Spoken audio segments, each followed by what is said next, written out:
सारे अधिकार हमारे लोगों ने छीन लिए हैं। जल जंगल में कब्जा कर लिया है। पढ़ने का अधिकार हमको नहीं देता। हमको हिंदू बनाते हैं, हम हिंदू नहीं हैं। हम इसलिए हमको शूद्र बनाने में सरकार लगी हुई है। हमको पढ़ने नहीं दे रही है। हमारी छात्रवृत्ति रोक दिया है सरकार ने। इस सरकार को घोर विरोध करेंगे हम लोग। हम लोगों को नक्सली कह दिया जाता है, मुसलमान को आतंकवादी कह दिया जाता है।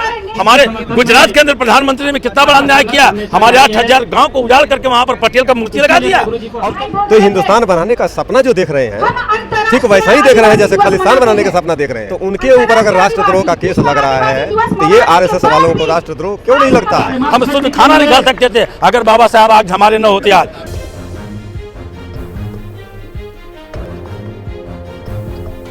मेरा नाम आदिवासी सुग्रीम गुण है। कहाँ से आप?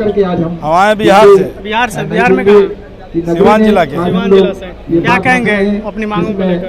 अपनी मांगों को लेकर हम लोग संघर्ष कर रहे हैं। हमारे लड़ाई हमारी 2000 साल से चालू होगा। इस देश में दो ही संप्रदाय है, एक आर्य है, दूसरे एक देशी, दूसरा विदेशी। विदेशों ने आकर के 2000 साल से हमको जात के अंदर आस्था के नाम पे देवी देवता से भ्रमित कर दिया। हमारे मूल अधिकार को छीन लिए हैंगे और यहाँ पर 7000 जातियां बना करके और मिट्टी के देवता बना के पूजवाते हैं और सारे अधिकार हमारे लोगों ने छीन लिए हैं। जल जंगल में कब्जा कर लिया है। पढ़ने का अधिकार हमको नहीं देता। हमको हिंदू बनाते हैं, हम हिंदू नहीं हैं। हम जिस दिन हिंदू कहेंगे उस दिन शूद्र हो जाएंगे। और रामायण महाभारत के अंदर जाके देखिए आप, शूद्र को कहीं पढ़ने का अधिकार नहीं था, कपड़ा पहनने का अधिकार नहीं था। इसलिए हमको शूद्र बनाने में सरकार लगी हुई है। हमको पढ़ने नहीं दे रही है। हमारी छात्रवृत्ति रोक दिया है सरकार ने। इस सरकार को घोर विरोध करेंगे हम लोग। हम 15% आदमी 85% के ऊपर कब्जा भारी पड़े हैं। हम 85% के लोग आज केवल 3.5% नौकरी में हैं। वो लोग 15% मिल करके आज और 90% से ऊपर नौकरी में है। ये कितना बड़ा अनर्थ है। ये लड़ाई हमारी 2000 साल से चल रही है। इन विदेशियों को हमको ये दिखाना है कि तुम आर्य हो, तुम ये मेरे देश में आके चिल्लाते हो आर्य वर्ते भरत खंडे से बारह कल पे तुम आर्य हो, आर्य किस विदेशी हो तो विदेशी कर रहो। हमारा अधिकार है, देश मेरा है। अपना अधिकार लेकर बिल्कुल अपना अधिकार लेकर आएंगे, यही हमारी मांग है। आज भारत सरकार में बैठे हुए सारे लोग हमारे विरोध कर रहे हैं, हमको हिंदू बना रहे हैं। 8वीं अनुसूची के अंदर हमारा भाषा को मान्यता उन्होंने नहीं दिया। क्यों? क्या कारण भैया?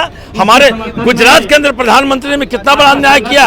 हमारे 8000 गांव को उजाड़ करके वहां पर पटेल का मूर्ति लगा दिया और उसको मुआवजा नहीं मिला। क्यों? दिल्ली में क्यों नहीं लगाया आपने? ये मनमानी है, पूरी सरकार की साजिश है इसके अंदर है कि आदिवासियों को उजाला जाए, उनके जंगलों को उजाला जाए। आज हम जंगल में लकड़ी नहीं काट सकते। आपकी मांगे नहीं पूरी की तो क्या करेंगे? क्या कर रहे हैं? आवाज उठा रहे हैं, संघर्ष कर रहे हैं। संघर्ष चलता रहेगा। हम सारी जात के लोग, जिसको जात में बांटा है, हम जात में नहीं, हम जमात में आते हैं। हम 85% के लोग जमात के द्वारा लड़ाई लड़ेंगे। पूरे देश में हम लोग बिल्कुल भूल देंगे। हम लोग कोई जात में नहीं है। तुमने बनाया लोहार, तुमने बनाया चमार, तुम बनाओ। तुम शूद्र हो, बाहर से भगाए गए, तुम यहाँ पर आए हो। इस देश में एक ही रहेगा, देशी और विदेशी। तुम विदेशियों में घोषणा करना है। यही आर्य लोग हैं। हाँ, टोटल विदेशी है। यहाँ के नहीं है। इनके पत्र में लिखा है, रामायण पढ़ो, पुराण पढ़ो, सब लिखा हुआ है। ये सब संस्कृत भाषा बोलते हैं। इनके देवी देवता खाली संस्कृत समझते हैं, अंग्रेजी नहीं समझते हैं। हाँ, 33,000 करोड़ देवी देवता हमसे पुजवा लिए और जब कोरोना आया तो सबका दरवाजा बंद हो गया। एक कोरोना ने दिखलाया सबको समक महान रे। अब तो छोड़ो मंदिर मस्जिद कहीं नहीं भगवान रे। पाखंडवाद को उड़ा दिया धूल इन लोगों ने। हमसे कहते हैं स्कूल में पढ़ो, इनके बच्चे जो है IAS टीचर बनते हैं। इस देश में हमको शिक्षा लेने का अधिकार नहीं है ना? अंग्रेजों ने दिया शिक्षा लेने का अधिकार ना। बोलिए। और अपने विचारों से हमें इस देश में शिक्षा लेने का अधिकार नहीं था। हमें इस देश में कपड़ा पहनने का अधिकार नहीं था। हम शुद्ध खाना नहीं खा सकते थे अगर बाबा साहब आज हमारे न होते। आज तो हम तो कपड़ा भी नहीं पहनते, हमको नंगे घुमा रहे थे। ये और क्या? आज काशी राम की जयंती है, क्या कहेंगे? काशी राम जी की जयंती, हमारे कोर्ट को सत सत प्रणाम है। हमारे सबसे बड़े वही भगवान है, देवी देवता है। जैसे कि हमारे बिरसा मुंडा है, हमारे संताल के ये बाबा साहब हमारे हैं। काशी राम जी को हम सम्मान देते हैं। सब यहाँ के भारत के मूल निवासी हैं। उन्होंने अपने समाज के लिए संघर्ष किया है। इनके जैसे लोग और भी पैदा करेंगे, अपनी लड़ाई लड़ेंगे। आपका नाम क्या है? शुरुआत करना चाहती हूँ। मैं काशीनाथ पेंद्राम हूँ। कहाँ से? दिल्ली प्रदेश से। जय जोहार का नारा है। आपकी मांगे क्या है?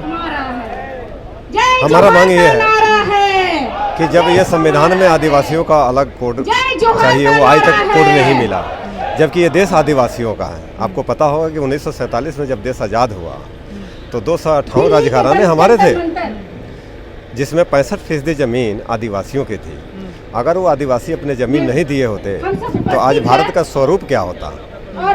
दूसरी चीज़ है कि जो ये आरएसएस के लोग हैं या मनुवादी कहिए, इनका विचारधारा क्या है हिंदुत्व का, इनका विचारधारा क्या है?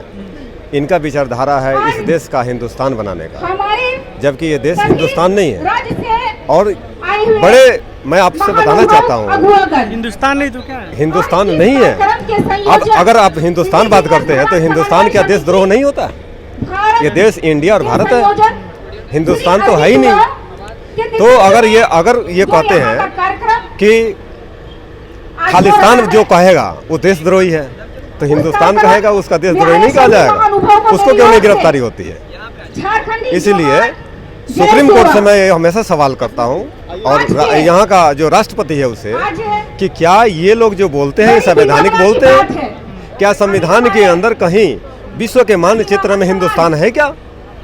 तो हिंदुस्तान बनाने का सपना जो देख रहे हैं ठीक वैसा ही देख रहे हैं जैसे खालिस्तान बनाने का सपना देख रहे हैं।